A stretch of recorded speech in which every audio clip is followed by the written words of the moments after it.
Le propriétaire de l'hôtel se fit passer pour un client cette nuit-là, afin de découvrir qui le dévalisait en silence. La femme de chambre du 8e étage répondit à un appel d'une voix brisée, et en moins d'une minute, l'homme aux bras croisés comprit que la voleuse n'était pas elle. Le couloir du 8e étage du grand hôtel Beaumont-Drago sentait le parfum de luxe et le silence acheté. Les lumières tamisées des appliques dorées tombaient sur le tapis épais, d'une manière qui ne permettait aucune ombre. Il était presque minuit, et la ville dehors dormait déjà. Mais là, à l'intérieur, sous cette douce lumière dorée, deux personnes qui ne s'étaient jamais vraiment croisées étaient sur le point de se heurter de la seule manière qui change le cours des choses. Maximilien Beaumont-Drago, propriétaire absolu de la chaîne hôtelière Beaumont, était appuyé contre le mur du fond du couloir depuis plus d'une heure, vêtu sans ostentation, sans montre visible, sans rien qui puisse le trahir. Toute personne passant par là le prendrait pour un client insomniaque, sorti s'étirer les jambes. Et c'était exactement ce qu'il voulait. Il planifiait cette nuit depuis des semaines. Il était arrivé à l'hôtel enregistré sous un faux nom. Il s'était logé dans une suite au 7e étage, juste en dessous de l'étage exécutif. Il avait dîné seul au restaurant. Il avait commandé le service en chambre. Il avait observé en silence chaque visage qui croisait sa ligne de vision, sans que ces visages sachent qu'ils étaient évalués par l'homme dont le nom figurait gravé en bronze à l'entrée de l'immeuble. Il avait une raison, une vieille raison douloureuse qui l'avait transformé en ce qu'il était maintenant. Un homme qui ne faisait confiance à personne de sa propre équipe. Des années auparavant, son propre frère et associé avait vidé une partie importante du patrimoine familial avant de disparaître du pays. Maximilien avait appris à cette occasion une leçon qui ne l'avait plus jamais quitté. Le voleur vit toujours à l'intérieur de la maison. Et cette nuit-là, après des mois de petites incohérences dans les rapports financiers du grand hôtel Beaumont-Drago, sa propriété phare, le joyau de la chaîne, il avait décidé de faire ce qu'aucun entrepreneur sensé ne ferait. S'infiltrer personnellement, sans prévenir personne, pas même Renaud Verrières-Fontaine, son directeur historique, l'homme qu'il considérait comme son bras droit depuis tant d'années. Le plan était simple, passer 2 nuits à arpenter les couloirs, comme un client anonyme, observer le personnel, identifier le traître. Ce que Maximilien ignorait en attendant appuyé contre ce mur, c'est que le véritable traître était beaucoup plus proche de lui qu'il n'aurait jamais pu le soupçonner, et que la personne qu'il était sur le point de rencontrer dans le couloir, la personne qu'il avait décidé de surveiller en premier, pour une raison dont il ne se souvenait presque plus, était exactement la seule personne de l'étage qui allait cette nuit-là lui sauver tout ce qu'il croyait avoir perdu. Au bout du couloir, une porte de service s'ouvrit. Valérie Ciel-Ardent Dubois sortit en poussant un chariot avec des serviettes pliées. Mère célibataire, femme de chambre depuis des années dans cet hôtel, femme au mouvement discret et à la mémoire entraînée, qui se souvenait de chaque détail de chaque chambre qu'elle nettoyait. Elle avait les cheveux attachés avec une simple pince, le tablier blanc impeccable et la posture droite de celle qui sait qu'être invisible fait partie du travail. Maximilien la regarda depuis son coin. Il nota mentalement l'heure, nota mentalement la direction des pas. Il nota mentalement la chambre devant laquelle elle s'arrêta. La suite 814. La suite 814 lui disait quelque chose, mais il ne se souvenait plus quoi. Valérie frappa à la porte de 2 coups doux. Elle attendit, frappa à nouveau, puis utilisa la clé de service et entra. La porte resta entr'ouverte. Maximilien entendit de loin la voix fragile d'une femme âgée qui saluait la femme de chambre avec une affection qui n'avait rien de protocolaire. « Odette, ma chérie, je vous ai apporté vos serviettes et les médicaments que vous avez demandés à la réception cet après-midi. Comment allez-vous aujourd'hui ? Oh, Valérie, ma fille. Entrez, entrez, ma chère. » Maximilien fronça les sourcils. « Ma fille » n'était pas le salut d'une cliente à une employée. C'était autre chose. C'était un salut d'appartenance. Il sortit discrètement son téléphone portable de sa poche, chercha dans le système interne de l'hôtel, auquel il avait un accès complet depuis son téléphone privé, sans que personne de l'équipe ne le sache, l'enregistrement de la suite 814. Il le trouva et, en le voyant, sentit quelque chose se glacer en lui. Madame Odette Chardin, cliente permanente. Elle vivait dans cette suite depuis des années, mais il y avait quelque chose d'étrange dans le rapport, quelque chose qu'il n'avait jamais lu parce qu'il n'était jamais descendu au détail des comptes individuels des clients permanents. C'étaient des affaires du directeur Renaud, quelque chose qui, soudain, brillait sur l'écran du téléphone comme une alarme silencieuse. Le compte mensuel de Madame Chardin présentait des frais qui ne correspondaient pas à son profil, des services de spa qu'elle n'avait jamais utilisés, des dîners au restaurant à des heures où elle ne descendait jamais, des bouteilles de vin coûteux consommées dans des chambres qui n'étaient pas les siennes. Maximilien resta figé devant l'écran. Ce compte était gonflé de frais fantômes depuis des mois. Et puis, avant qu'il ne puisse traiter ce qu'il voyait, il entendit autre chose. À l'intérieur de la suite, la voix fragile de Madame Chardin monta d'un ton. Elle passa du salut affectueux à quelque chose de différent, quelque chose qui sonnait comme de l'inquiétude. « Ma fille, j'ai encore reçu une autre facture de l'hôtel. Savez-vous ce qui se passe? Je n'ai pas quitté cette chambre depuis une semaine, ma fille. Mais sur mon compte, il y a des frais pour des choses que je n'ai pas demandées. Que dois-je faire, Valérie? Je n'ai plus d'où tirer. » Il y eut un silence. Puis la voix de Valérie répondit bas, très bas, si bas que Maximilien dut avancer de 2 pas dans le couloir pour l'entendre. « Madame Chardin, ne vous inquiétez pas. Cette nuit, je vais enquêter, je vous le promets.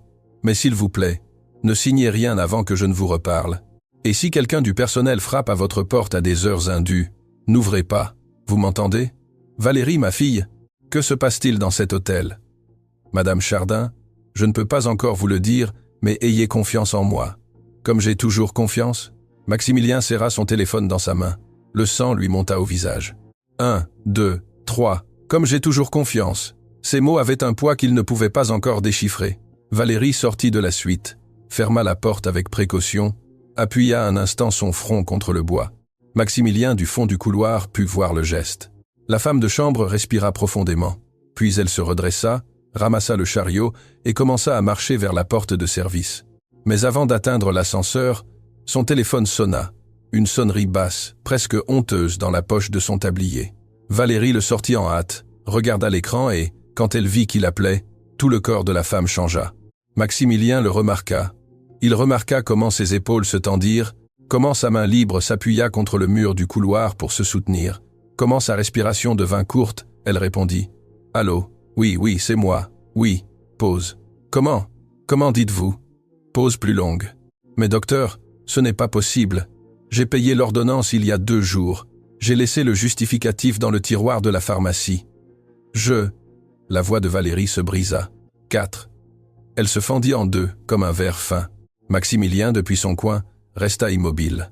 Cette femme écoutait quelque chose de l'autre côté du téléphone, qui la faisait s'effondrer en silence au milieu d'un couloir d'hôtel 5 étoiles. « Docteur, s'il vous plaît, ne suspendez pas les médicaments d'Ézéchiel cette nuit. J'irai à la pharmacie demain à la première heure. Je vous jure que j'irai, mais ne les suspendez pas, s'il vous plaît. » Une autre pause plus longue, plus dense. « Combien? » Pause. « Combien exactement? » Pause. Et alors Valérie Ciel Ardent Dubois, la femme qui pendant des années avait été invisible à cet étage, appuya son dos contre le mur du couloir et glissa lentement jusqu'à s'asseoir par terre, le téléphone toujours contre l'oreille et les yeux pleins de larmes qu'elle ne s'autorisait pas à laisser couler. « Docteur, je vous promets que j'irai demain. Demain sans faute, juste ne suspendez pas les médicaments cette nuit. » Elle coupa l'appel. Elle resta assise par terre, porta sa main libre à sa bouche pour ne pas faire de bruit, et alors elle leva les yeux et vit, posté au fond du couloir, un client inconnu qui l'observait, les bras croisés.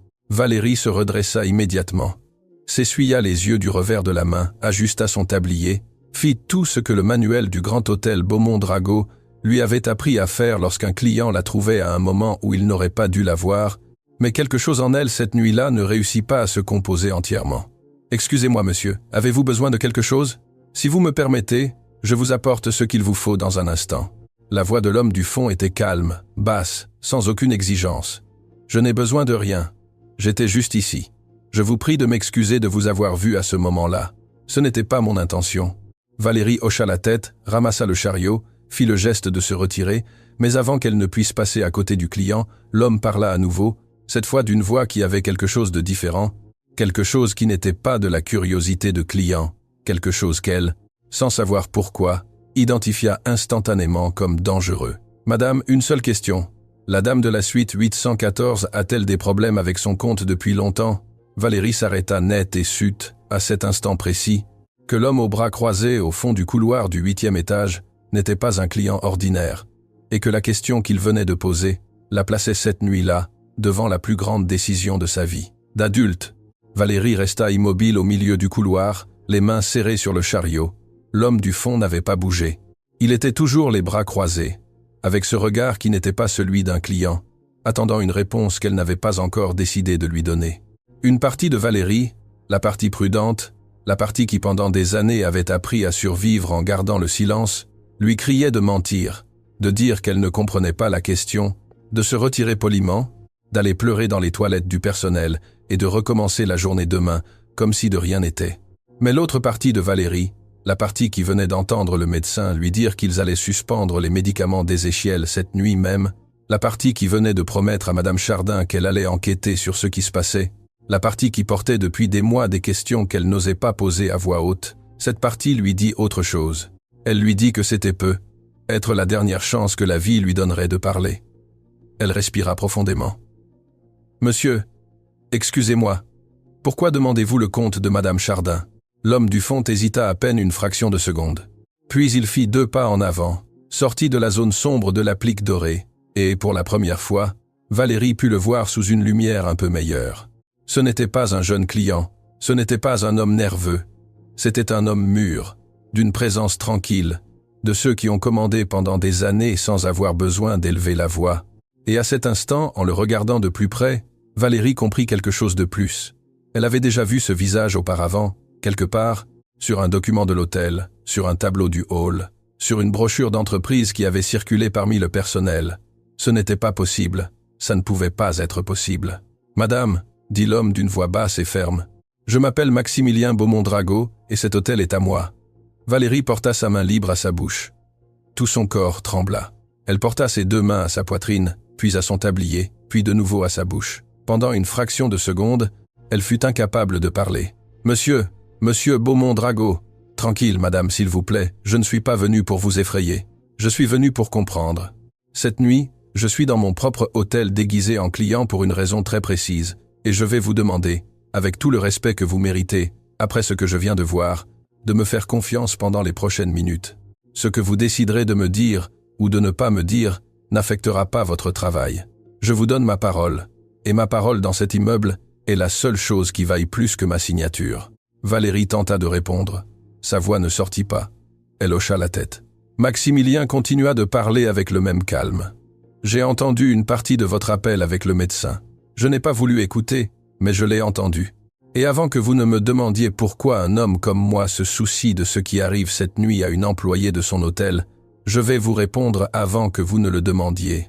Parce que depuis des années, quelque chose ne me convient pas dans cet immeuble, et parce que la femme qui est à l'intérieur de la suite 814, Madame Chardin, vient d'apparaître sur un écran avec un compte qu'elle ne devrait pas avoir, un compte gonflé de frais qu'elle n'a jamais demandé. Et parce que lorsque vous êtes entré dans cette suite il y a 10 minutes, elle vous a traité comme si vous faisiez partie de sa famille. Et cela m'a dit quelque chose que je ne m'attendais pas à entendre. Valérie s'appuya contre le mur. Ses jambes ne la soutenaient presque plus. Elle sentait la main du téléphone serrée contre sa paume, comme si la voix du médecin était toujours de l'autre côté. « Monsieur Beaumont-Drago, Madame Chardin est comme ma famille. Je la connais depuis de nombreuses années. Avant que je n'entre travailler dans cet hôtel, Madame Chardin et son défunt mari ont connu ma mère, paix à son âme. Quand ma mère est décédée et que je me suis retrouvé seul avec un fils nouveau-né, c'est Madame Chardin qui m'a aidé à obtenir ce travail. Je dois à cette dame le peu que j'ai. Et depuis des mois, monsieur, il se passe quelque chose avec son compte et avec d'autres comptes aussi. Des comptes de clients âgés, de clients permanents, qui ne sortent pas de leur chambre. J'ai vu des choses que je n'aurais pas dû voir, monsieur. Mais j'avais peur de parler parce que mon fils Ézéchiel dépend d'un médicament qui coûte l'équivalent d'un salaire entier. Et si je perds ce travail, mon fils perd son traitement. » Maximilien l'écouta sans l'interrompre. Quand elle eut fini, il respira profondément. Sa mâchoire était serrée. « Madame, dites-moi votre nom. »« Valérie Ciel Ardent Dubois, monsieur. »« Madame Valérie, votre fils Ézéchiel aura ses médicaments cette nuit. Ne me demandez pas comment. Ayez juste confiance. Et à partir de ce moment, ce jeune homme aura ses médicaments tous les mois, que la vie l'exigera sans que vous ayez à demander à un médecin de ne pas les suspendre. Cela proviendra de la fondation d'entreprise que ma propre société maintient pour les cas sociaux et qui, jusqu'à présent, ne vous a jamais été proposée, car personne de ma direction n'a jugé important de vous en parler. 5, 6, 7, 8, 9. Valérie porta ses 2 mains à son visage. Les larmes lui tombèrent sans qu'elle puisse les retenir. Ce n'était pas un sanglot bruyant, c'était le sanglot silencieux, ancien, contenu pendant des mois, d'une femme qui reçoit enfin un soulagement qu'elle ne s'attendait jamais à recevoir. Mais Maximilien ne la laissa pas sombrer dans l'émotion. Il lui parla avec la fermeté douce des hommes qui comprennent que ce n'était pas encore le moment de se reposer. « Madame Valérie, j'ai besoin que vous me racontiez tout. Mais avant, j'ai besoin que vous me répondiez une seule chose avec une honnêteté absolue, même si la réponse vous semble dangereuse. Oui, monsieur. Qui dans cet hôtel vous donne des ordres concernant les chambres des clients permanents? Qui est la personne qui signe les mouvements des comptes de Madame Chardin et des autres clients âgés que vous venez de mentionner ?» Valérie déglutit. Elle savait que prononcer ce nom à voix haute devant le propriétaire de l'hôtel, dans le couloir du 8e étage, presque à minuit, pouvait lui coûter tout ce qu'elle avait construit jusqu'alors, mais elle savait aussi, avec une clarté nouvelle, que le taire lui coûterait quelque chose de bien pire. Elle le dit. « Monsieur Renaud Verrières-Fontaine. Monsieur, le directeur général de cet hôtel. » Maximilien Beaumont-Drago ne bougea pas, ne sia pas. Il ne fit aucun geste, mais à l'intérieur, en silence, il sentit 20 ans de confiance aveugle commencer à s'effondrer au ralenti. Renaud, l'homme qu'il avait considéré comme son bras droit avant même d'hériter de la chaîne, l'homme qui avait été aux côtés de son père lors de la fondation du premier hôtel de la famille, l'homme qui était le parrain de sa fille aînée, l'homme qu'il n'avait jamais, même dans le plus sombre de ses pensées paranoïaques, mis sur la liste des suspects. C'était lui, Madame Valérie. La voix de Maximilien sortit rauque, différente. J'ai besoin que vous ne rentriez pas chez vous cette nuit par la porte principale. J'ai besoin que vous récupériez vos affaires du vestiaire du personnel sans passer par le bureau de la direction. Et j'ai besoin que demain, à la première heure, vous vous présentiez à l'adresse que je vais vous envoyer sur votre téléphone portable dès maintenant. Quelqu'un vous y attendra. Une avocate de ma pleine confiance. Elle s'appelle Camille Sotomayor-Braque. Vous lui raconterez tout ce que vous venez de me raconter et bien plus encore. Vous comprenez? Je comprends, monsieur. Une dernière chose. Oui, monsieur. Monsieur Aurélien, le vieux concierge du hall. Vous le connaissez? Valérie hocha la tête. Monsieur Aurélien sait des choses qu'il n'a jamais racontées à personne. Si vous lui faites confiance, dites-lui cette nuit même avant de quitter l'immeuble que Beaumont veut voir ce qu'il garde. Seulement ça. Beaumont veut voir ce qu'il garde. Il comprendra. Valérie hocha la tête à nouveau, les yeux encore humides. Maximilien se retourna pour partir, mais avant de traverser la zone sombre du couloir, il s'arrêta. Il se tourna par-dessus l'épaule, la regarda. « Madame Valérie, il y a des années que je n'avais pas entendu une personne de mon propre hôtel me dire la vérité. Cette nuit, sans le savoir, vous m'avez rendu quelque chose que je croyais perdu. Et cela, madame, ne se paie pas avec un salaire. » Il marcha jusqu'à l'ascenseur. Les portes s'ouvrirent. Il entra. Les portes se fermèrent. Valérie resta seule dans le couloir, toujours appuyée contre le mur, le téléphone à la main et les yeux pleins de larmes. Mais en elle, pour la première fois depuis très longtemps, il n'y avait pas de peur. Il y avait quelque chose de nouveau, quelque chose de différent. Il y avait le sentiment fragile, mais réel, que cette nuit venait de commencer une autre histoire, et que l'histoire qui venait de se clore, l'histoire de la femme qui se taisait pour survivre, ne s'ouvrirait plus jamais. À plusieurs étages de distance, dans son bureau privé du 12e étage, Renaud Verrières-Fontaine terminait un appel téléphonique avec son neveu Marc. Il souriait. Il venait de clore un autre compte gonflé pour la suite 814. Madame Chardin, disait-il en riant, était le puits le plus prévisible de tous.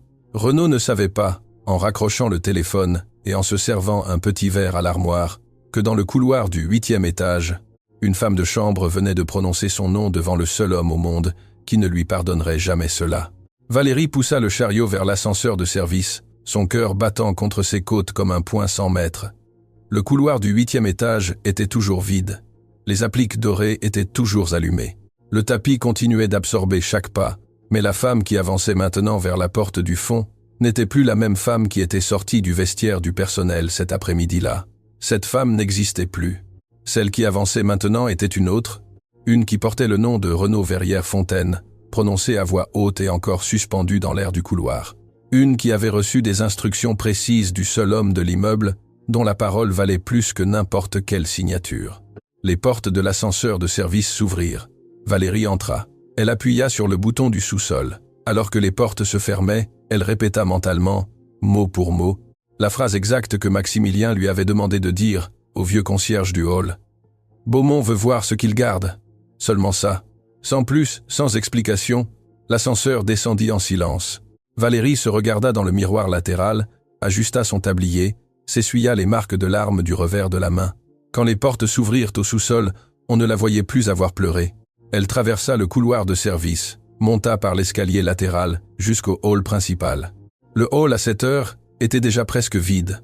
Seuls 2 clients lointains consultaient quelque chose à la réception et, à côté du comptoir, une silhouette qui connaissait chaque millimètre de cet immeuble depuis avant sa naissance. Monsieur Aurélien Pissarro-Ménard, le concierge historique du Grand Hôtel Beaumont-Drago, homme qui passait des décennies dans ce hall, terminait de plier un journal quand il vit Valérie s'approcher. Il leva à peine les yeux, et, pour une raison qu'elle ne comprit pas au premier abord, les vieux yeux du concierge restèrent fixés sur son visage comme s'il l'attendait déjà. « Monsieur Aurélien, dites ma fille. » Valérie jeta un bref coup d'œil autour d'elle. La réceptionniste de nuit était occupée avec l'un des clients. L'autre client avait des écouteurs, personne ne les regardait. Elle approcha ses lèvres du comptoir, baissa la voix. « Monsieur Aurélien, Beaumont veut voir ce que vous gardez. » Le concierge ne répondit pas immédiatement. Pendant une seconde entière, son visage ne montra aucune émotion.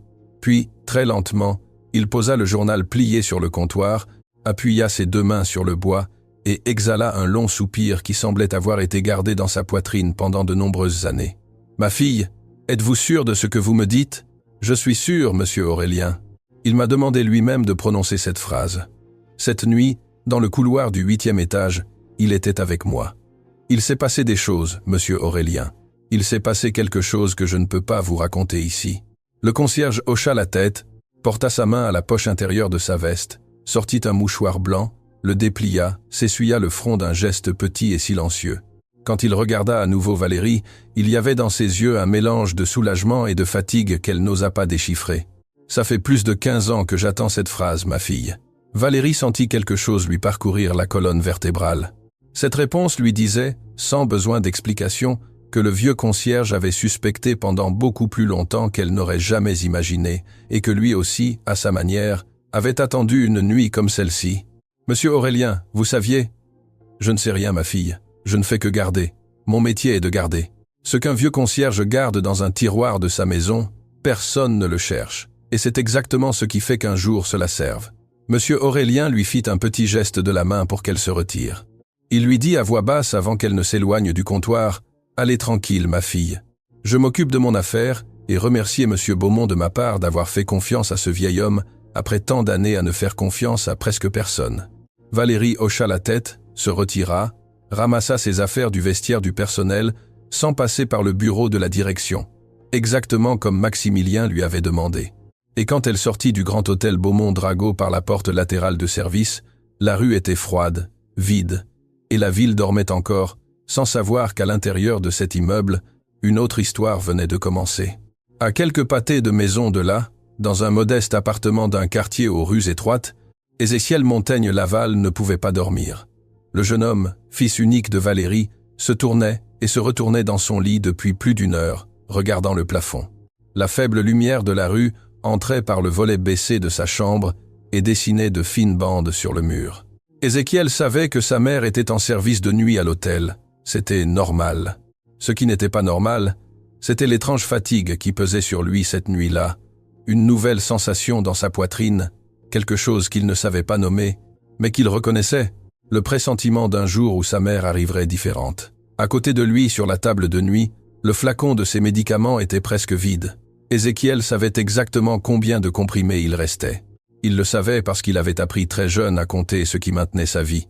4 pilules, 2 pour le lendemain, 2 pour le jour d'après, puis rien. Puis cela dépendait de sa mère, et sa mère, cette nuit-là, avait son téléphone éteint depuis un moment. Ce n'était pas normal non plus. Le jeune homme se redressa dans son lit, s'assit sur le bord, regarda le flacon un long moment, puis prit son téléphone, composa le numéro de sa mère. Ça sonna et sonna et sonna jusqu'à ce que finalement la voix de Valérie, plus brisée que d'habitude, réponde « Mon chéri. »« Maman, tu ne répondais pas. Où es-tu ? » »« Je rentre à la maison, mon fils. Je viens de partir. »« Il est tard pour que tu sortes, maman. » Il y eut une pause de l'autre côté, une pause qu'Ézéchiel reconnut aussitôt, la pause que sa mère faisait quand elle décidait combien raconter et combien taire. « Maman, il s'est passé quelque chose ? » ?»« Il s'est passé beaucoup de choses, mon chéri. Bonnes ou mauvaises ?» Un autre silence, et puis une réponse que le jeune homme n'avait jamais entendue sortir de la bouche de sa mère avec ce calme. « Mon fils, je ne sais pas encore bien. Mais cette nuit, il m'est arrivé quelque chose qui change beaucoup de choses. Je ne vais pas te mentir, mais je ne peux pas tout te raconter par téléphone. Je te le raconte quand j'arrive. Oui. Maman, tu as été renvoyée? Non, mon chéri. Au contraire. Je crois qu'aujourd'hui a été le premier jour depuis des années où quelqu'un dans cet hôtel m'a vraiment vu. Ézéchiel porta sa main libre à son visage. Il ne sut que répondre.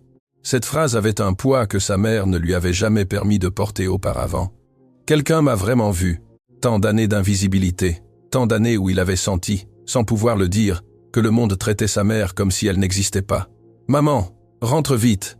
J'arrive, mon chéri. » Le jeune homme coupa l'appel, se leva du lit, marcha jusqu'à la cuisine, se versa un verre d'eau et, pendant qu'il buvait, au milieu de ce silence nocturne, il entendit à la porte de l'appartement un son qui n'appartenait pas à cette heure, 3 coups secs, lents, espacés, comme les coups de quelqu'un qui sait exactement à quelle porte il frappe. Ézéchiel resta immobile. Sa mère arrivait encore, et personne d'autre n'avait de raison de frapper à la porte de cet appartement à cette heure. Il marcha lentement jusqu'au Judas, y colla son œil et vit, posté de l'autre côté, un jeune homme qu'il n'avait jamais vu de sa vie.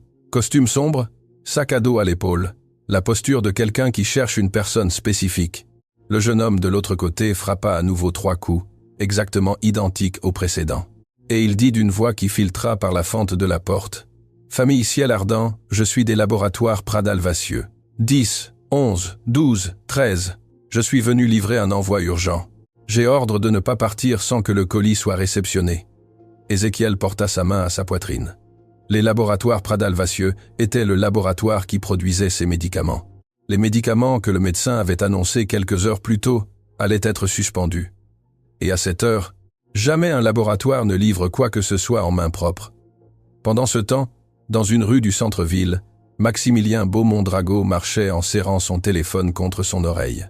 Il parlait à voix basse mais ferme. « Camille, j'ai besoin que tu prépares tout pour demain à la première heure. Une femme nommée Valérie Ciel Ardent Dubois arrivera à ton bureau. Ce sera notre meilleure source. Je veux que tu la traites comme si elle était une conseillère senior de la chaîne. Tu m'entends? Comme si elle était une conseillère senior, pas comme une employée. » De l'autre côté de la ligne, Camille Sotomayor-Brac, auditrice interne corporative de la chaîne Beaumont, femme d'une rigueur chirurgicale qu'il avait engagée des mois auparavant, précisément pour des situations comme celle-ci, écoutait avec la concentration froide de ceux qui comprennent qu'ils entrent dans une grande affaire. « Maximilien, quel poste occupe cette dame aujourd'hui ?» Il y eut un court silence de l'autre côté. « Femme de chambre, Camille. » Camille mit 2 secondes à répondre. Quand elle le fit, ce fut sans surprise. « Compris, Maximilien. Je la recevrai comme si elle était une conseillère senior. Autre chose? » « Oui. Appelle maintenant la fondation d'entreprise 5, 6, 7, 8, 9 pour qu'il débloque le fonds d'urgence médicale. Cette nuit même, un mineur nommé Ézéchiel Montaigne-Laval a besoin de médicaments urgents. Mobilise tout. Que les laboratoires Pradal-Vassieux lui fassent parvenir l'envoi cette nuit, quelle que soit l'heure, et que le coût soit viré directement depuis le compte d'entreprise, pas depuis le compte de l'hôtel. Sous aucun prétexte, la direction du Grand Hôtel Beaumont-Drago ne doit être informée de ce mouvement. 10, 11, 12, 13. Tu m'entends, Camille? Sous aucun prétexte. Je t'entends. Je le fais maintenant. Maximilien raccrocha, continua de marcher. La ville autour lui parut, pour la première fois depuis des années, un endroit qu'il ne contrôlait pas entièrement, mais aussi pour la première fois depuis des années, un endroit où quelque chose pouvait encore être sauvé. De retour à l'appartement de la famille Ciel Ardent, Ézéchiel ouvrit la porte avec le verrou mis, sans enlever la chaîne. Le jeune homme au costume sombre inclina la tête avec respect. Il tenait une enveloppe scellée dans une main et un petit paquet réfrigéré dans l'autre. « Excusez-leur, jeune homme. J'ai ordre de ne livrer cet envoi à personne d'autre que le destinataire ou un membre direct de sa famille. C'est un médicament à continuité stricte. Nous avons appelé le téléphone de votre mère et elle ne répondait pas. Nous sommes venus directement. Si vous signez la réception, je dépose le colis ici même et je me retire. » Ézéchiel regarda l'enveloppe. Sur l'expéditeur était écrit en lettres claires « Fondation d'entreprise Beaumont, unité d'urgence sociale ». Le jeune homme sentit que le monde s'inclinait d'un degré. Beaumont, la chaîne hôtelière où sa mère travaillait, l'entreprise qu'il avait imaginée pendant des années comme un bâtiment froid de l'autre côté de la ville, où personne ne se souvenait de l'existence de sa mère. Et de cette même entreprise, cette nuit même, arrivait à la porte de l'appartement un colis de médicaments portant le nom de sa mère écrit sur le côté. Ézéchiel signa la réception, la main encore tremblante. Le jeune homme du laboratoire lui remit le colis réfrigéré, lui fit une petite révérence professionnelle et se retira sans rien dire de plus. Le jeune homme ferma la porte, resta immobile dans le couloir de l'appartement, le colis entre les mains. Il l'ouvrit avec précaution. À l'intérieur, parfaitement conservé, se trouvaient les médicaments dont il aurait besoin pour les prochains mois. Et à côté des médicaments, une petite carte imprimée avec une seule ligne écrite à la main. Pour qu'aucun enfant ne dépende plus jamais du silence de sa mère. MB. Ézéchiel lut la carte 3 fois et alors, la carte serrée contre sa poitrine, il entendit la clé de sa mère tourner dans la serrure de la porte principale. Valérie entra dans l'appartement. Elle avait les yeux fatigués. Elle avait le visage d'une nuit de 100 ans. Mais quand elle vit son fils debout au milieu du couloir, avec la boîte du laboratoire entre les mains et la carte sur la paume, elle sut, sans avoir besoin de demander, que quelque chose dans ce foyer venait de changer pour toujours. La mère et le fils se regardèrent en silence. Et alors Ézéchiel, d'une voix brisée, dit seulement « Maman, qui est MB ?» Valérie sentit l'air lui quitter la poitrine, mais avant qu'elle ne puisse répondre, son téléphone sonna à nouveau. La sonnerie coupa le silence de l'appartement comme un couteau. C'était un message de Camille Sotomayor-Brac, 2 lignes. « Madame Valérie, je vous attends demain à mon bureau, et s'il vous plaît, apportez tout document que vous auriez sur les mouvements de la suite 814. » Cette nuit, un client de l'hôtel Beaumont-Drago a tenté d'annuler sans préavis la réservation de Madame Odette Chardin. L'opération a été stoppée à temps, mais elle n'est plus en sécurité dans cet hôtel. Valérie porta sa main libre à sa bouche. Renaud Verrières-Fontaine venait de bouger la première pièce pour se débarrasser de la preuve vivante. Et la preuve vivante était une vieille dame sans défense qui vivait seule dans la suite 814 du grand hôtel Beaumont-Drago. Valérie lut le message de Camille 3 fois avant de bouger. Puis elle leva les yeux vers son fils, qui était toujours debout dans le couloir de l'appartement, avec le colis du laboratoire entre les mains et la carte serrée contre sa poitrine. Elle dit « Je dois retourner à l'hôtel maintenant. Maman, tu viens d'arriver. Je sais, Ézéchiel. Mais il y a une personne dans cet hôtel qui est seule, une personne qui m'a soigné quand j'avais ton âge, et cette nuit, ils ont essayé de la faire sortir de sa chambre sans prévenir. » Ézéchiel ne demanda rien de plus, baissa les yeux vers le colis, puis regarda sa mère, et pour la première fois de la nuit, sur le visage du jeune homme, apparut quelque chose de nouveau. Ce n'était pas de la peur, c'était la décision adulte d'un fils qui comprend, en une fraction de seconde, que sa maman ne demande plus la permission de vivre. « Vas-y maman, je range ça au frigo. Prends soin de Madame Chardin. Je vais bien ici. » Valérie s'approcha, l'embrassa sur le front, lui caressa la nuque de sa main libre, lui murmura quelque chose qu'Ézéchiel se rappellerait le reste de sa vie, même si aucun des deux ne le savait encore. « Mon chéri, si je n'arrive pas pour le petit déjeuner cette nuit, prends cette carte que tu as en main, celle qui dit MB. Appelle le numéro qui est au dos de la carte, et tu diras à cette personne sans trembler que tu es le fils de Valérie Ciel Ardent. Cette personne prendra soin de toi. » Ézéchiel hocha la tête en silence. Il avait les yeux brillants, mais ne laissa pas tomber une seule larme. Il se rendit compte que cette nuit, sa mère le traitait pour la première fois comme un adulte et comprit que la seule façon correcte d'honorer ce traitement était de répondre avec la hauteur de l'adulte qu'elle voyait. Valérie sortit de l'appartement. Le grand hôtel Beaumont-Drago, à cette heure, semblait déjà un autre bâtiment. Le hall principal était à moitié éclairé. La réceptionniste de nuit, Sophie Lenoir-Picard, leva les yeux quand elle vit Valérie entrer par la porte latérale de service. Pendant une fraction de seconde, les regards des deux femmes se croisèrent dans le hall vide, et dans cette fraction de seconde, Sophie fit quelque chose que Valérie n'avait pas attendu. Elle fit un signe de tête minime, un geste petit, presque imperceptible, le geste de celle qui se tait depuis des mois, et qui soudain ose laisser entendre, sans mots, qu'elle a compris tout ce qui se passait. Valérie lui rendit le geste et continua de marcher vers la porte latérale de service. Quand elle sortit dans la rue, l'air de l'aube la frappa au visage d'un froid pur. Elle se rappela l'indication de Camille. Elle marcha 2 pâtés de maison vers le nord. Les rues du centre à cette heure étaient encore presque vides avec les premiers vendeurs ambulants commençant à ouvrir leurs stands sur les trottoirs et une lointaine odeur de café, fraîchement moulu, s'échappant d'un kiosque. Ouvert 24. À un demi-pâté de maison du carrefour où elle pensait prendre un taxi, Valérie remarqua quelque chose. Une voiture sombre garée contre le trottoir d'en face, le moteur allumé et les vitres teintées. Il n'y avait rien de particulier à une voiture garée à cette heure dans cette zone, Mais il y avait quelque chose dans ce véhicule qui la mit en alerte sans qu'elle-même ne sache pourquoi. Le moteur allumé au ralenti, la position exacte de la voiture devant la sortie latérale de l'hôtel et le conducteur, qu'elle ne pouvait pas voir entièrement à travers la vitre teintée, mais dont la silhouette se penchait en avant chaque fois qu'elle faisait un pas. Valérie sentit son cœur s'accélérer. Elle se rappela les mots de Camille. C'est important.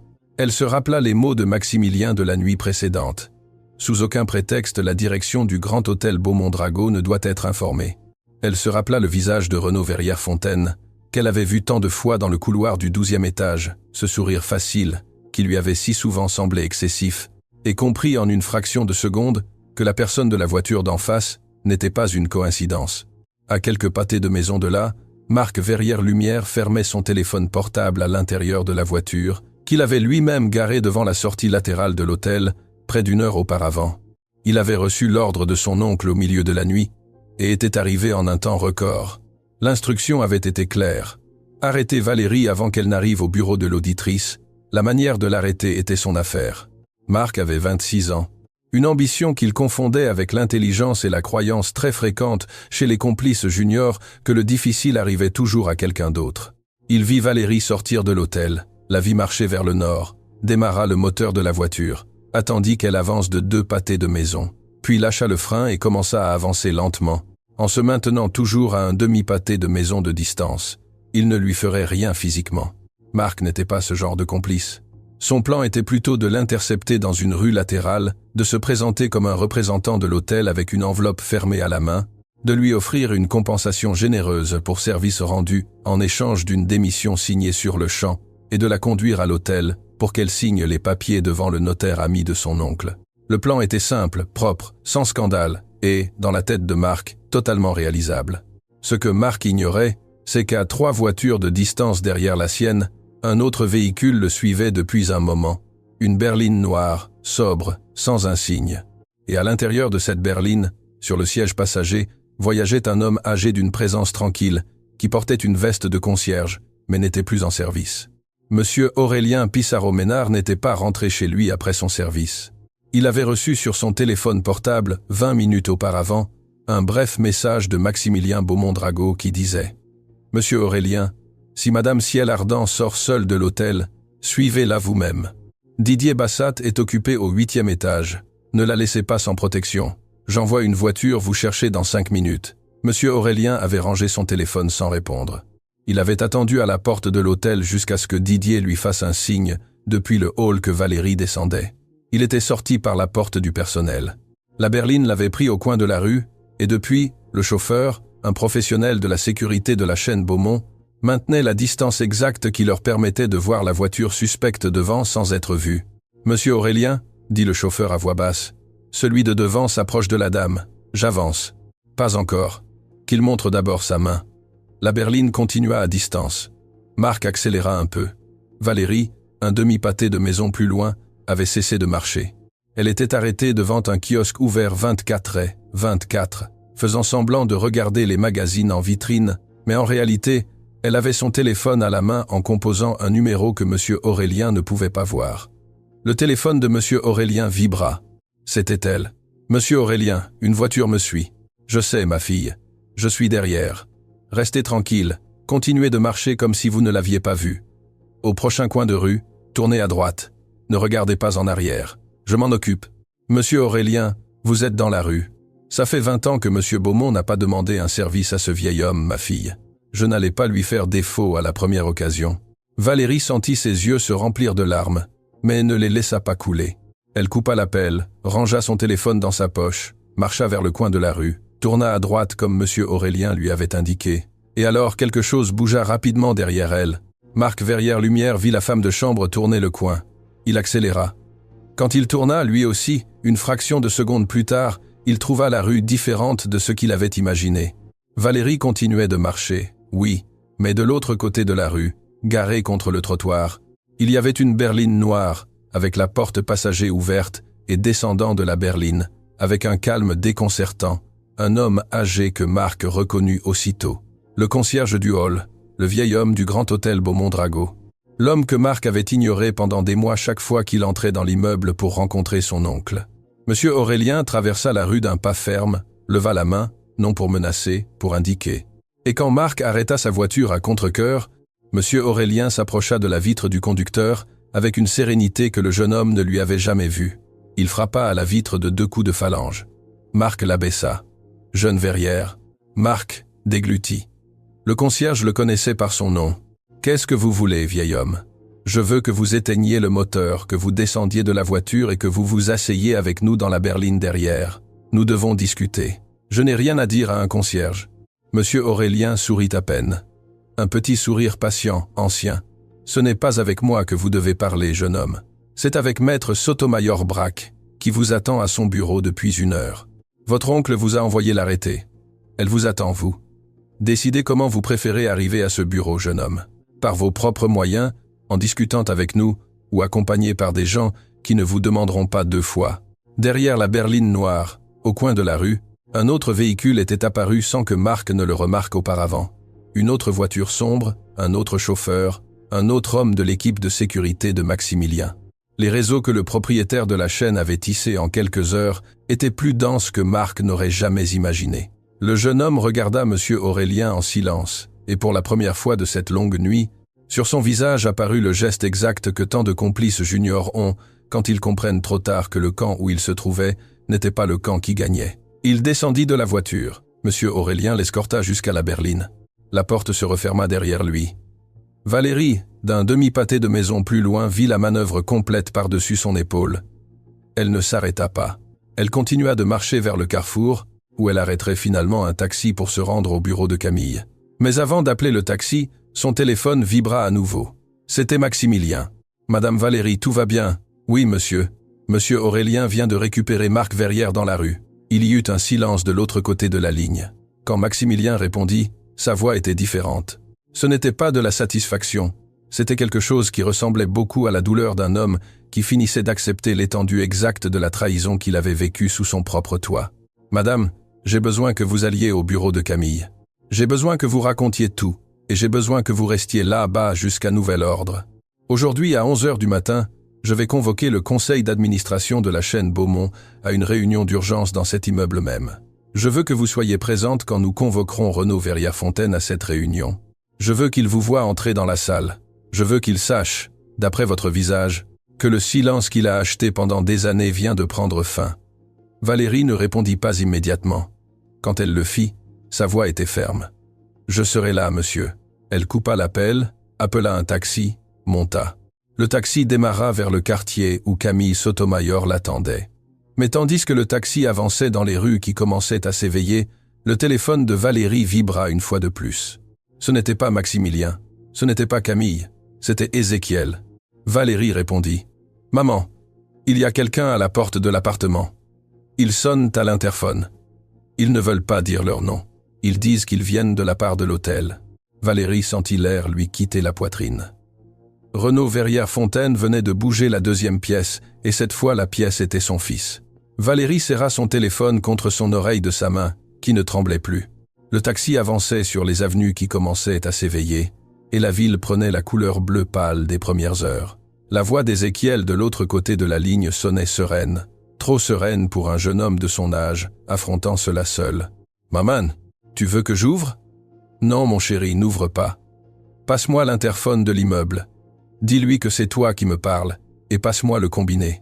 Maman, le concierge n'est pas là. Ça fait un moment qu'il ne répond plus en bas. Celui qui a sonné a parlé par l'interphone directement à la maison. » Valérie sentit sa poitrine se serrer.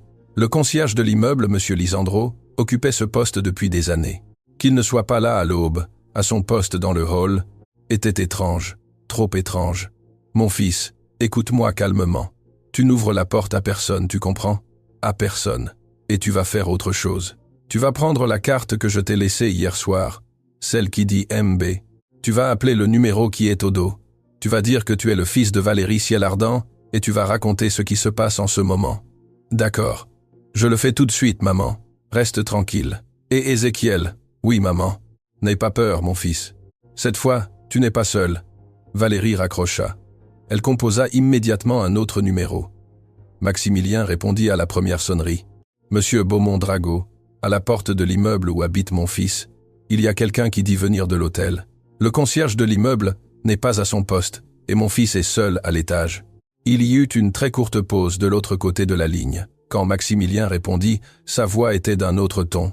Pas le ton de l'homme d'affaires, le ton de l'homme qui comprend en une fraction de seconde que la guerre venait de se déplacer de son immeuble à celui d'une autre personne. « Madame Valérie, donnez-moi l'adresse exacte de votre immeuble. Didier Bassa est déjà en route. Il arrivera avant tout le monde. Faites confiance. » Valérie lui dicta l'adresse d'une voix posée. Elle coupa l'appel.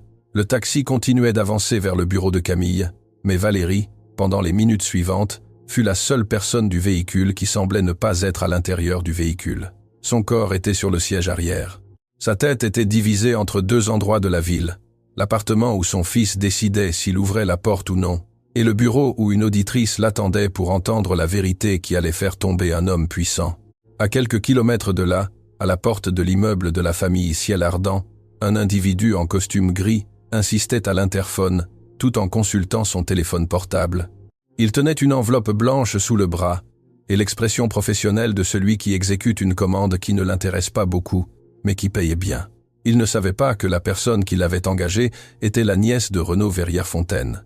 D'un côté de l'arbre généalogique, le neveu Marc, dans sa tentative de couvrir la dernière pièce, avait envoyé un coursier externe avec une enveloppe qui offrait à la famille Ciel Ardent une assistance sociale immédiate, à condition que la mère signe une petite lettre de démission volontaire de l'hôtel au moment même de recevoir l'enveloppe. C'était maladroit, c'était désespéré, c'était la dernière cartouche d'un homme qui était déjà en train de perdre. L'individu en costume gris n'eut pas le temps de sonner une troisième fois. Derrière lui, deux voitures sombres s'arrêtèrent sur le trottoir. De l'une descendit Didier Bassat-Comolli, avec la posture tranquille de l'homme qui passait déjà 12 heures à résoudre des urgences. De l'autre descendit un jeune homme qui portait la carte visible de l'équipe de sécurité corporative de la chaîne Beaumont. Didier s'approcha de l'individu en costume gris. Il lui demanda, sans élever la voix, de s'identifier. L'individu, en voyant les cartes, tenta de reculer. Didier l'arrêta d'un geste de la main. « L'enveloppe que vous transportez, monsieur, contient des éléments relatifs à un mineur. Cela, dans ce pays, requiert une documentation spéciale. Je vais vous demander de m'accompagner au commissariat du quartier. » 14. La plainte est déjà en cours. Si votre intention était de livrer un papier innocent, vous n'aurez pas de problème. Si c'était autre chose, vous n'aurez pas beaucoup de marge pour inventer quoi que ce soit en chemin. L'individu en costume gris ne répondit pas. Il se laissa conduire vers l'une des voitures sombres. Pendant ce temps, le second homme de l'équipe s'approcha de l'interphone de l'immeuble. Il composa le numéro de l'appartement des Ciels Ardents. La voix d'Ézéchiel répondit aussitôt. « Oui, jeune Montaigne, je suis de l'équipe de monsieur Beaumont. Votre mère nous a prévenus. Nous avons déjà intercepté le monsieur qui a sonné. Tout est sous contrôle. Je vais monter vérifier que tout est en ordre à l'intérieur de l'appartement si vous m'y autorisez. » Ézéchiel respira pour la première fois en ce qui lui sembla une heure. « Montez, monsieur. » Quand le taxi de Valérie s'arrêta devant le bureau de Camille Sotomayor-Brac, le téléphone portable de la femme de chambre vibra. C'était un message bref de Maximilien. « Votre fils va bien !» L'individu a été intercepté avant de monter. Didier vous fera parvenir des photos de l'opération dès qu'il sera libre. Concentrez-vous sur la réunion, Madame Valérie. La partie difficile d'aujourd'hui n'a pas encore commencé. Valérie lut le message, ferma les yeux une seconde, paia le chauffeur de taxi, descendit. L'immeuble où se trouvait l'audit interne d'entreprise de la chaîne Beaumont était un bâtiment de bureaux sobres, de marbre gris et de vitres sombres, dans une zone centrale que Valérie avait souvent vue depuis le bus, mais où elle n'était jamais entrée. Elle monta par l'ascenseur jusqu'à l'étage où on l'attendait. Les portes s'ouvrirent sur un couloir propre, silencieux, avec des plantes vivantes dans de grands pots. Camille Sotomayor-Brac vint la recevoir en personne. Jeune femme, d'un pas ferme, en tailleur sobre. Quand elle vit Valérie, elle fit quelque chose que la femme de chambre n'avait pas attendu. Elle la salua avec la même révérence professionnelle qu'elle aurait adressée à une directrice senior. « Madame Ciel Ardent, entrez, s'il vous plaît. Nous vous attendions depuis longtemps. » Valérie resta un instant immobile dans le couloir. « Maître, excusez-moi, mais je sais bien qui je suis. Il n'est pas nécessaire que vous me traitiez ainsi. » Camille la regarda dans les yeux et répondit avec un calme un peu tranchant. « Madame, Maximilien m'a ordonné de vous traiter comme une conseillère senior de la chaîne, mais je vais vous avouer quelque chose. Quand il m'a donné cet ordre hier soir, j'ai eu un instant, juste un instant, mais je l'ai eu, où j'ai pensé. Quelle exagération, une femme de chambre. Je suis descendu prendre un café de l'immeuble en vous attendant. J'ai passé 20 minutes à penser à cet instant, et je suis remontée honteuse de moi-même, madame, car j'ai compris que la première personne qui avait jugé à l'uniforme 15 avant de l'écouter, c'était moi. Je suis désolé, et je vous demande de me permettre de vous écouter maintenant avec l'attention que vous méritez. Valérie ne répondit pas immédiatement. Quand elle le fit, elle sourit à peine. Un petit sourire fatigué, magnifique. « Je vous remercie de votre honnêteté, maître. Entrons. » Les deux femmes entrèrent dans le bureau. Sur la table de réunion, il y avait déjà un dossier ouvert. À l'intérieur, Valérie reconnut des copies de mouvements de compte de Madame Chardin, des listes de frais fantômes et, ce qui la surprit le plus, des photocopies de documents anciens dactylographiés qui ne pouvaient être autre chose que le dossier personnel de M. Aurélien Pissarro-Ménard, livré cette même nuit.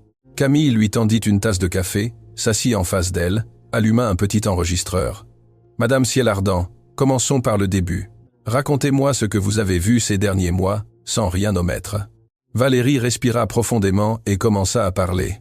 À de nombreux kilomètres de là, dans sa maison privée, Renaud Verrières-Fontaine finissait de se raser devant le miroir de la salle de bain. Il n'avait pas dormi. Il avait passé toute la nuit à essayer de contacter Marc, et le téléphone portable de son neveu restait occupé. Il avait essayé de contacter l'individu en costume gris, et il ne répondait pas non plus. Il avait essayé de contacter le jeune garde qu'il avait envoyé au 8e étage la nuit précédente. Et celui-là, non plus. Pour la première fois depuis de nombreuses années, aucune de ses pièces ne répondait.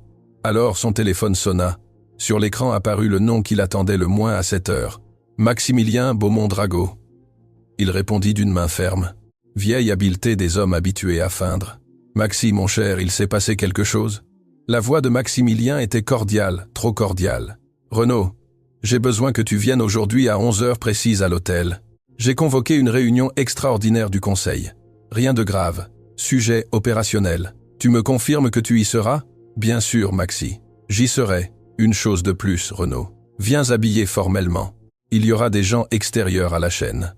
Oui, je viendrai formellement, Maxi. Tranquille. Je t'attends, mon ami. Maximilien raccrocha. Renaud resta longtemps à regarder le miroir. Mon ami, le mot lui avait semblé un adieu, mais Maximilien avait toujours été un homme direct. S'il avait suspecté quelque chose de grave, il ne l'aurait pas appelé. Il l'aurait fait chercher.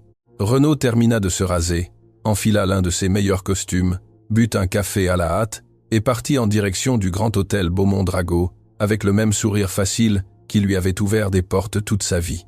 À 11 heures précises, la salle du conseil d'administration de l'hôtel était déjà pleine. Les membres du conseil, des entrepreneurs âgés, des conseillers juridiques historiques de la chaîne, 2 directeurs régionaux, qui avaient volé en urgence en avion privé, occupaient les places autour de la grande table en chêne. Camille Sotomayor-Brac était au bout de la table avec son ordinateur ouvert. Monsieur Aurélien Pissarro-Ménard était assis contre le mur latéral, serein avec une épaisse enveloppe sur les genoux. Didier Bassat-Comolli était debout près de la porte, les bras croisés. Maximilien Beaumont-Drago présidait la table et au fond de la salle, dans une petite antichambre vitrée du côté opposé à l'entrée, un espace conçu à l'origine pour que les assistants de protocole suivent les réunions sans y participer, Valérie Ciel-Ardent Dubois était assise en silence. De derrière cette vitre, elle pouvait voir toute la salle, mais ceux qui étaient dans la salle ne pouvaient pas la voir. À 11h02, la porte de la salle s'ouvrit. Renaud Verrières-Fontaine entra avec son sourire facile, sa veste impeccable, son salut ouvert aux membres du conseil. Il salua Maximilien d'une poignée de main ferme. Il s'assit à la place qui lui revenait à droite du propriétaire de la chaîne. « Maxi, je suis là. Racontez-moi l'urgence. » Maximilien le regarda pendant une longue seconde, puis ouvrit un dossier devant lui, le tourna vers Renaud. « Renaud, avant de commencer, regarde ceci. » Renaud baissa les yeux. Il vit un premier document, un mouvement bancaire, son nom, sa signature, le compte parallèle. Il leva les yeux, son sourire se figea à mi-chemin. « Maxi, ça s'explique. » « Je t'écoute, Renaud. C'est un mouvement de trésorerie interne, un prêt intersociété. Je devais t'en parler la semaine dernière, mais... » « Renaud, tu veux aussi expliquer celui-ci ?» Maximilien tourna un deuxième document, et un troisième et un quatrième et un cinquième, chacun plus compromettant que le précédent. Renaud, assis à la droite du propriétaire de la chaîne, que vit comment chaque mouvement frauduleux qu'il avait construit pendant des années apparaissait sur la table en chaîne, comme des cartes qu'un joueur bien meilleur venait de déposer toutes ensemble. Quand Maximilien tourna le 7e document, La liste complète des prélèvements fantômes sur le compte de Madame Odette Chardin au cours des derniers mois, signée et autorisant le prélèvement par RBF, Renaud Verrières-Fontaine baissa les yeux et, pour la première fois de sa vie d'adulte, ne trouva aucun sourire prêt à offrir. Maximilien ferma le dossier, posa ses mains sur la table. « Renaud, il y a une personne dans cet immeuble qui cette nuit t'a mis à genoux sans te toucher un doigt. Une seule personne, Renaud, la personne que toi et ton neveu avez envoyé arrêter avant qu'elle n'arrive à cette réunion. La personne dont vous avez tenté d'utiliser l'enfant malade comme moyen de pression, ce matin même. » Renaud leva la tête. « Maxi, quelle personne ?» Maximilien leva la main, fit un geste vers l'antichambre du fond. La porte vitrée s'ouvrit, et Valérie Ciel-Ardent Dubois entra dans la salle du conseil d'administration. Renaud Verrières-Fontaine resta figé sur sa chaise. Il la vit s'approcher lentement, le dos droit, le tablier de l'hôtel toujours sur son uniforme, les yeux sereins de la femme qui pendant des années avait été invisible dans ses couloirs, et comprit à cette seconde que la personne qu'il avait décidé de traiter comme un meuble était la seule personne dans cet immeuble qui n'avait jamais oublié d'être humaine. Maximilien Zeleva. Renaud, avant que les avocats et les membres du conseil ne parlent, cette dame va parler, car la première personne qui a le droit de te dire ce que tu as fait, ce n'est pas moi, c'est elle. Et Valérie Ciel-Ardent Dubois, debout au bord de la table en chêne, face à l'homme qui avait tenté de la faire disparaître ce matin même, ouvrit la bouche pour parler. Valérie Ciel-Ardent Dubois resta debout au bord de la table en chêne. La salle du conseil d'administration du Grand Hôtel Beaumont-Drago la regardait en silence. Les membres du conseil, les conseillers juridiques, les directeurs régionaux, des gens qui, dans une autre vie, n'auraient jamais écouté une femme de chambre à une telle table, attendaient avec l'attention immobile que l'on prête à quelqu'un qui est sur le point de changer l'atmosphère d'une pièce. Renaud Verrières-Fontaine était toujours assis à la droite de Maximilien. Le sourire facile avait disparu. Il avait sur le visage l'expression d'un homme qui se voit pour la première fois de l'extérieur. Valérie respira profondément. Elle pensa à sa mère Raymonde, qui l'avait rêvée universitaire. Elle pensa à Ézéchiel, qui ce matin même avait ouvert la porte de sa maison à des inconnus sans trembler. Elle pensa à Madame Chardin, qui s'était défendue seule contre deux hommes de l'hôtel, exigeant qu'ils appellent son avocat. Elle pensa à Monsieur Aurélien, qui avait gardé une enveloppe pendant 15 ans, attendant quelqu'un disposé à la lire. Elle pensa à elle-même, glissant le long du mur du couloir du 8e étage, le téléphone du médecin contre son oreille, et commença à parler. « Monsieur Verrières-Fontaine, j'ai nettoyé votre bureau pendant des années. J'ai nettoyé les verres sur la table latérale. J'ai nettoyé la poussière qui s'accumulait sur les cadres des tableaux. J'ai nettoyé les papiers que vous laissiez tomber par terre sans vous baisser pour les ramasser. Je l'ai toujours fait avec respect, parce que ma mère m'a appris que le travail est le travail. Mais j'ai aussi vu des choses, monsieur.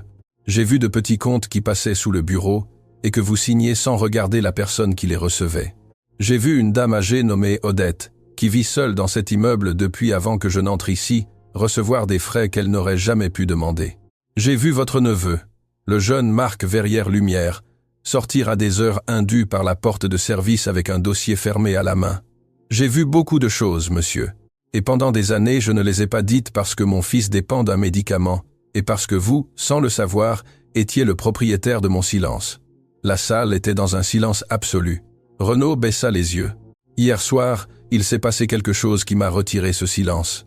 Hier soir, un homme que je ne connaissais pas s'est arrêté dans le couloir de mon étage et m'a posé une question que personne ne m'avait posée auparavant. Et ce matin, ce même homme a pris soin de mon fils quand vous, monsieur, avez envoyé un coursier à la porte de mon immeuble pour acheter ma famille avec une enveloppe. Je ne veux pas parler de moi maintenant, monsieur. Je veux parler de Madame Chardin. Parce que Madame Chardin est la personne qui est restée seule hier soir dans une chambre face à deux hommes qui voulèrent la faire sortir de chez elle. Et c'est la personne que vous avez volée pendant des mois, sachant qu'elle ne pouvait pas se défendre. Et à cette personne, monsieur, je ne demande rien pour moi.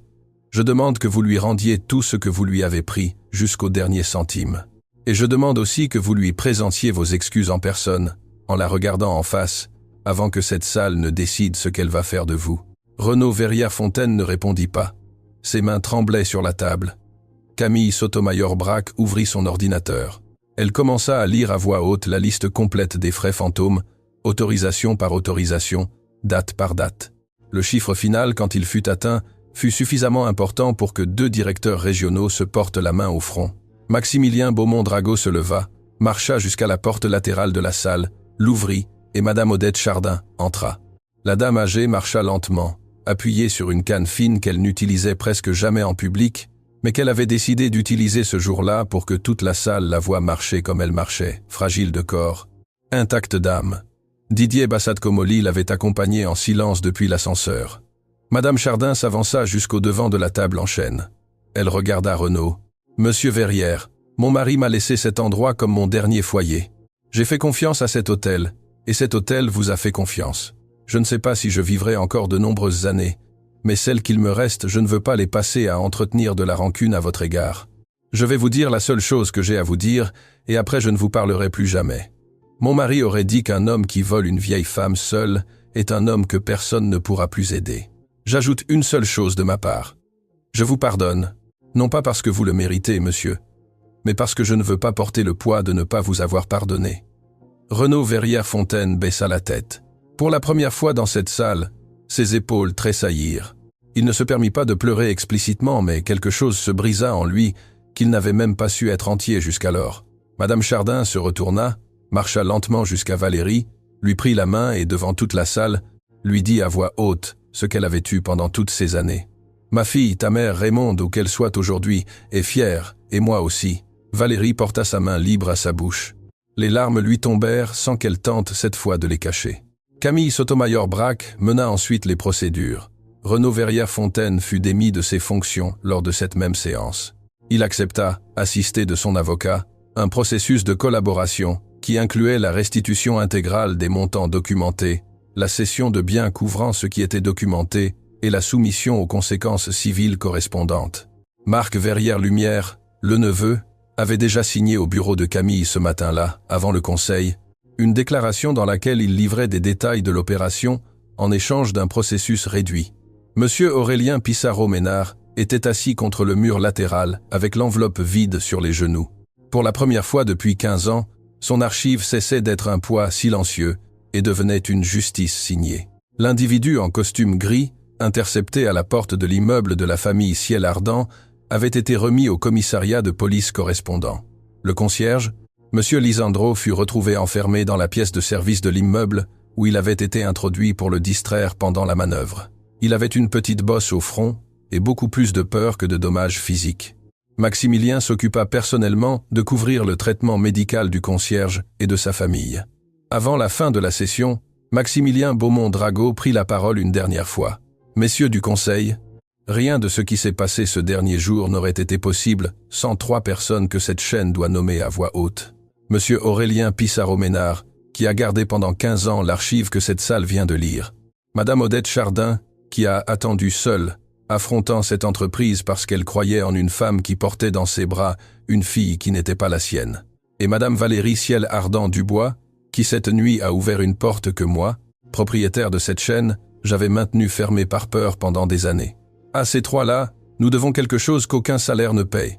Ce que nous pouvons faire, c'est ne pas faire semblant que cela ne s'est pas produit. » Maximilien respira et continua. « À partir d'aujourd'hui, dans chaque hôtel de la chaîne Beaumont, il existera une nouvelle figure, le défenseur de l'hôte vulnérable.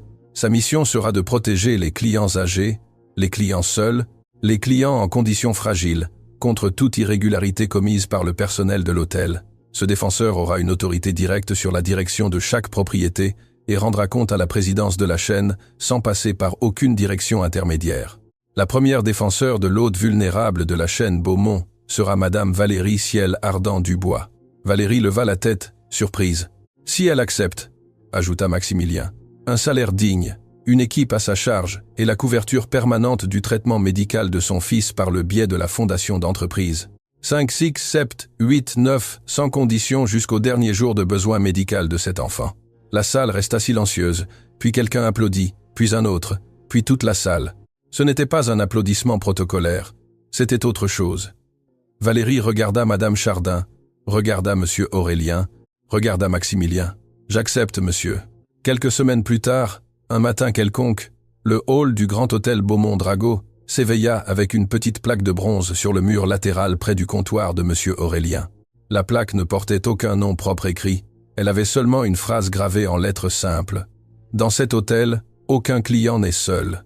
Dans cet hôtel, aucun employé n'est invisible. » Monsieur Aurélien Pissarro-Ménard la nettoya personnellement chaque matin jusqu'au dernier jour de sa vie professionnelle. Il prit sa retraite quelque temps après, avec une petite cérémonie intime dans le hall. Maximilien lui offrit une indemnité extraordinaire. Monsieur Aurélien en accepta la moitié et demanda que l'autre moitié soit destinée à la fondation de médication pédiatrique que l'hôtel soutenait déjà avec le cas d'Ézéchiel. Il vécut ces dernières années à écrire des lettres à ses petits-enfants, à lire de vieux livres et à visiter Madame Chardin dans sa suite tous les 15 jours. Madame Odette Chardin reçut le remboursement intégral de chaque sou qui lui avait été soustrait, mais ne garda presque rien de l'argent. Elle le destina en totalité à une fiducie au nom d'Ézéchiel Montaigne-Laval pour ses futures études universitaires. Quand Valérie tenta de refuser, Madame Chardin lui prit les 2 mains sur la table de la suite 814 et lui dit avec la lucidité intacte de ses 73 ans, « Ma fille, ta mère Raymonde m'a fait promettre que tant que je vivrai, tu ne serais pas seule. J'ai tenu cette promesse avec toi toute ma vie, mais maintenant c'est à moi de la tenir avec ton fils. Laisse-moi la tenir, ma fille. Ne me l'enlève pas. » Valérie ne put répondre. Elle appuya seulement sa tête sur l'épaule fragile de la vieille dame. Renaud Verrières-Fontaine respecta intégralement l'accord de restitution. Il perdit sa maison, il perdit son nom dans le milieu hôtelier, il perdit le cercle social qu'il avait soutenu pendant des décennies. Son neveu Marc Verrières-Lumière, en revanche, prit un chemin différent. Après avoir fait face à la justice, il s'inscrivit à un programme d'extension universitaire sur l'éthique des affaires et, quelque temps plus tard, envoya à Valérie une courte lettre manuscrite, dans laquelle il lui demandait pardon sans rien demander en retour. La lettre arriva au nouveau bureau de Valérie au siège de l'entreprise. Elle la lut 2 fois, la rangea dans un tiroir, n'y répondit pas, mais ne la déchira pas non plus. Il y a des pardons qui ne se donnent pas avec des mots, pensa-t-elle, mais qui ne se refusent pas non plus par le silence. Camille Sotomayor-Brac fut confirmée comme directrice de la conformité de la chaîne Beaumont pour toutes les propriétés du pays. Elle reformula les protocoles de gouvernance interne.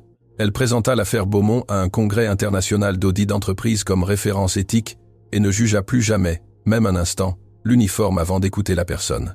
Didier Bassat-Comolli devint chef permanent de la sécurité d'entreprise.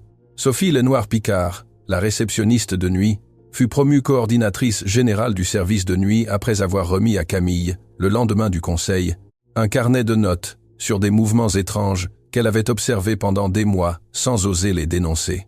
Quand Valérie lui demanda pourquoi elle n'avait pas parlé avant, Sophie lui répondit les yeux brillants. « Parce que jusqu'à cette semaine, madame, je ne savais pas que dans cet immeuble on pouvait parler. Un matin, déjà une autre saison, Valérie Ciel Ardent Dubois arriva tôt au siège de l'entreprise de la chaîne Beaumont. Elle avait une réunion avec l'équipe de la défense des hôtes à la première heure. Avant de monter à son bureau, elle s'arrêta dans le hall de l'immeuble. Sur le mur, à côté du comptoir, une plus grande plaque de bronze avait été installée le mois précédent. Elle portait les noms des clients âgés et seuls que la défense protégeait actuellement dans chaque propriété de la chaîne.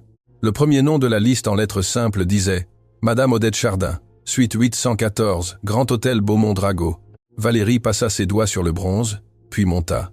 Dans son bureau, 2 choses l'attendaient. Une tasse de café préparée par sa secrétaire, qui avait appris en quelques semaines à ne pas l'appeler « Madame la directrice », car Valérie insistait pour être appelée par son prénom. Et sur le bureau, une enveloppe fermée avec le sceau de l'université publique de la ville.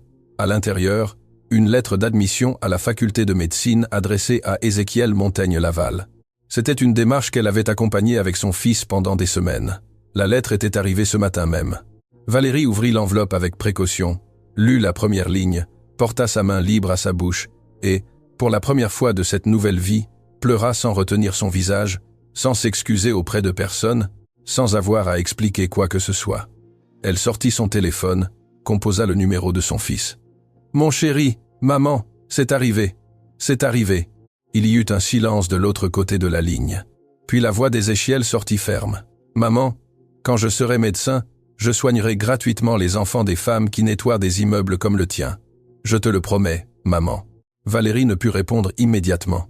Quand elle le fit, sa voix était douce. « Mon fils, ta grand-mère Raymonde te regarde aujourd'hui, et elle sourit. » Elle coupa l'appel. Elle marcha jusqu'à la fenêtre du bureau. Elle regarda la ville en contrebas, qui s'éveillait. Elle sortit de la poche de sa veste une petite carte ancienne à la calligraphie déjà usée qu'elle avait conservée depuis la première nuit. pour qu'aucun enfant ne dépende plus jamais du silence de sa mère. MB.